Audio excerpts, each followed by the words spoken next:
We gather today not just to hear a story, but to witness the unfolding of possibilities. The journey we're about to embark on is one of innovation, of groundbreaking discoveries, and of the relentless pursuit of a brighter future. Get ready to be inspired. From Junkyard dreams to the stars. The epic journey of Kai, the boy who touched the cosmos. Kids rolled tires down hills, hoping to make enough speed to fly. A gaggle of scrawny dogs pick through discarded wires and circuit boards. Among them is a freckled 10-year-old named Kai. He's chasing after a soccer ball made of rags. "You shouldn't be using that thing like that," she says, nodding toward the telescope. "It's a scientific instrument, not a toy." Kai shrinks under her gaze, half expecting a scolding. But instead, she does something unexpected. She slips him a book. The year is 2047. Earth's overpopulation crisis has turned most countries into cramped megacities. "The universe doesn't care if you're poor," she tells him one day, handing him a book on astrophysics. "But it'll test you." But they also got hope. Not much of it, but some. They tease him relentlessly. It's hard, dirty work, but it pays the bills and lets him focus on his research. His dream of reaching the stars feels impossibly distant. "Spaceman, why don't you fly away?" they yell as he walks past them with his scavenged treasures. His mom falls ill and Kai scrambles to earn money for her medicine. Without a word, she slaps him hard. Shame washes over him, and a surge of determination follows. He wipes away his tears, picks up a wrench, and gets to work. "What happened to the boy who wanted to touch the cosmos?" she asks, her voice trembling with emotion. But even in this new environment, he can't escape his past. Memories of his mother and his humble beginnings follow him like shadows. Using his newfound knowledge, he designs and builds a model rocket that mimics the trajectory of Voyager. She's the only one who seems unfazed by Kai's humble origins. It's dismissed by most in the scientific community as a foolish pipe dream, but Kai is undeterred. It runs on vinegar and baking soda, but in his mind, it flies straight through the solar system, carrying his hopes and dreams with it. Flames lick at the ceiling as smoke fills the room. It's small, unstable, and dangerous, but it's a start. The crowd is silent, their faces a mixture of disbelief and intrigue. Then the questions begin, probing, challenging, dismissive, but Kai answers each one with confidence. "You're a genius, kid, a modern-day Galileo," says one of them, extending a business card. "This isn't for a flag or AIPO, it's for everyone." The men exchange uneasy glances and disperse. "I'm sure my investment firm would love to discuss buying your invention." Governments want to weaponize Kai's invention. Billionaires want to buy it, dissect it, profit from it. But Kai remains resolute. Together, they brave the ridicule of their peers and the skepticism of their professors. "You're delusional." The room erupts in laughter. "You didn't come this far to play it safe," she says, her eyes boring into his. The engines sputter, then fall silent. The cameras pan away, leaving Kai and his crew bathed in the soft glow of the emergency lights. Together, they work day and night, fine-tuning their invention, preparing for the moment when they'll finally unveil it to the world. He points to the sky. "It's working," he whispers, awestruck. On the monitor, a new star field fills the window. They're there. A planet with swirling purple oceans, and rings like Saturn's, dances around them. Here, amidst the clutter of tools and prototypes, they continue their work, oblivious to the world outside. Kai feels a surge of anger, but he holds his ground. "It's fine, Professor," he stammers, desperately trying to douse the flames. Odyssey 1 is now a museum piece graffitied with "Kai was here." Books and documentaries are written about his life, but back in his village, he's still just Kai, the boy who touched the stars. "Can I go too?" she asks. Kai smiles. "You're already halfway there." But beneath its rough exterior beats the heart of a technological marvel. Today, get ready for an adventure that will take you from the dust of distant galaxies to the depths of human resilience. Lila stands calmly amid the chaos. "Next time, try not to burn down the lab," she says with a smirk. From that day on, she becomes his only friend. They've assembled a crew of fellow dreamers and misfits, a former SpaceX dropout turned mechanic, a brilliant hacker known only as Glitch, and surprisingly, Ms. Adisa, now 80 years young, but still throwing shade like a boss. The universe, with all its wonders and mysteries, awaits your discovery.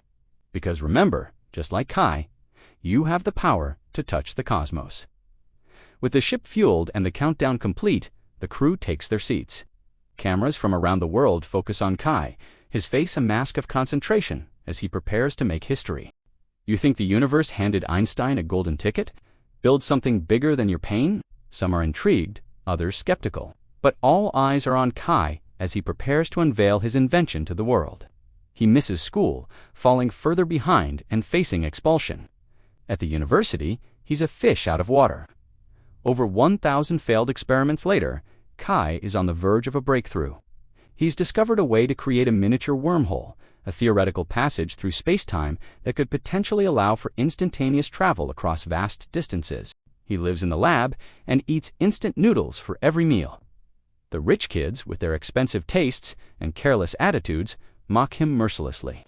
"Look, a stray dog found its way into the lab," they sneer.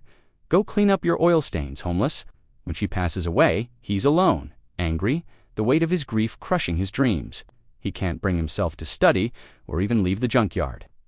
Kai ignores them, focusing instead on his dream and the worn pages of his books. His heart swells with gratitude for the old woman and her strange, wonderful stories. With each page he turns, his resolve strengthens. He may not have much, but he's got curiosity, and that, as Ms. Adisa has taught him, is the first step to understanding the universe. As he types line after line of code, he feels a sense of empowerment surge through him. This junkyard, once a symbol of hopelessness, becomes his playground. For Kai, home is a dented shipping container at the edge of the junkyard. Big enough to sleep in, but too small to lock up. He salvages a broken microwave, strips its wires, and creates a makeshift radio receiver. His prize, a scholarship to study at a prestigious university, a chance to step into a world that was previously unimaginable. With this jury-rigged device, he listens to radio broadcasts from other countries, picking up whispers of advanced technologies and distant worlds. His mom works 3 jobs, and his dad, well, no one knows where he went. Kai's only solace is the endless sky above, and sheer determination, he rigs a solar panel to power his own personal lab. Now fueled by the sun, and driven by an insatiable thirst for knowledge, Kai delves into his books, devouring information like a starving man at a banquet. He learns about celestial navigation, orbital mechanics, astrophysics, anything that will help him understand how to reach the stars. That and the occasional satellite dish he scavenges from the scrap heap. Even the countryside ain't what it used to be. Welcome to Ambulantoya, a dusty village on the edge of nowhere. All it's got going for it is a crumbling stone circle from the Stone Age. That night, tucked inside his container, Kai points the telescope toward the faint glow above. What he sees makes his jaw drop. There, right before his eyes, are the moons of Jupiter. In that moment, a universe of possibility opens up inside his head. You can barely tell it's there anymore because half of it has been turned into an illegal junkyard. On a typical day, the air is thick with smoke and the metallic tang of oxidized dreams. If there's one thing they got plenty of in this town, it's junk, rusty cars, broken satellites, even a smashed spacesuit.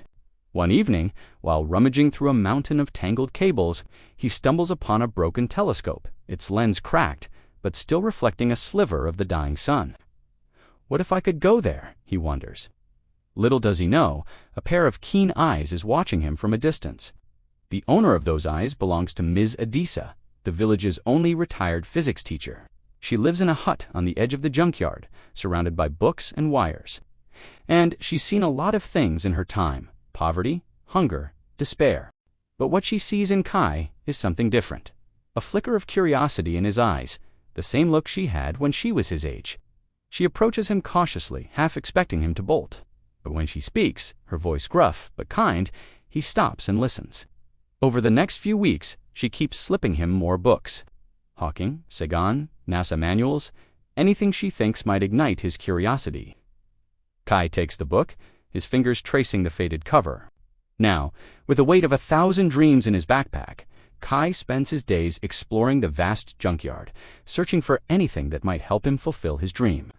As the sun sets, he returns home to his shipping container, where, with a mix of salvaged parts, he trades his scavenged scrap metal for a broken laptop and uses it to teach himself coding by pirating software. His classmates, though, not so supportive. Months turn into years, and Kai, now 16, starts skipping school to work at the scrapyard. Then, tragedy strikes. Just when he feels he can't take another step, Ms. Adissa finds him, her face creased with worry. Her words cut deep, jolting him back to reality. Determined to honor his mother's memory and reignite his passion for the stars, Kai pours all his energy into his studies and his research. He enters it in a national science fair, and against all odds, wins first place. But the real world has a way of dampening dreams. Despite the taunts, Kai throws himself into his work.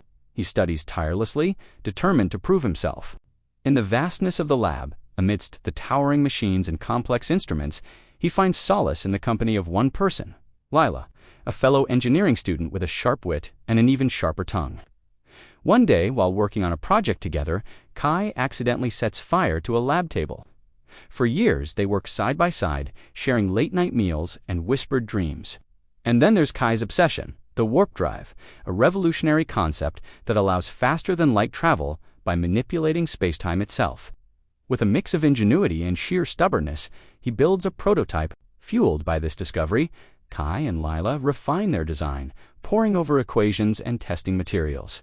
Finally, they create a working model. News of Kai's work reaches out to the world, capturing the attention of scientists, governments, and billionaires. At the presentation, Kai stands before a crowd of skeptics and curious onlookers. He explains his theory and unveils his prototype. Suddenly, someone from the audience shouts, "A nobody from nowhere trying to teach us about the universe." Later, as Kai and Lila walk through the crowded conference hall, a group of men approach them. Kai shakes his head. Undeterred by the doubters and fueled by a desire to prove them wrong, Kai and Lila return to their lab. Weeks turn into months, and the pressure mounts. In the end, only one person understands his vision. Lila, their ship Odyssey 1, is an unlikely sight, a Frankenstein's monster of a vessel cobbled together from junkyard parts. When the day finally arrives, Kai and Lila stand before their creation. They've chosen a remote island in the Indian Ocean as their launch site. Suddenly, a fuel leak appears. The countdown halts. In a tense whisper, Ms. Adissa grabs Kai's shoulder. Taking a deep breath, Kai makes his decision. He gives the order to abort. But just as the tension peaks, Kai's eyes widen. The crew erupts in cheers. Tears stream down Kai's face as he whispers, "Mom, you see this?" Years later, statues of Kai are erected in major cities. He's given up his lavish lifestyle and returned to his roots, teaching kids to build rockets from trash. One day, a little girl hands him a scribbled drawing, a spaceship. And that's how the story ends, not with a bang, but with a whisper. A reminder that sometimes the greatest journeys begin with a single step and the courage to dream beyond the stars. So go out there, embrace the unknown, and let your curiosity be your guide.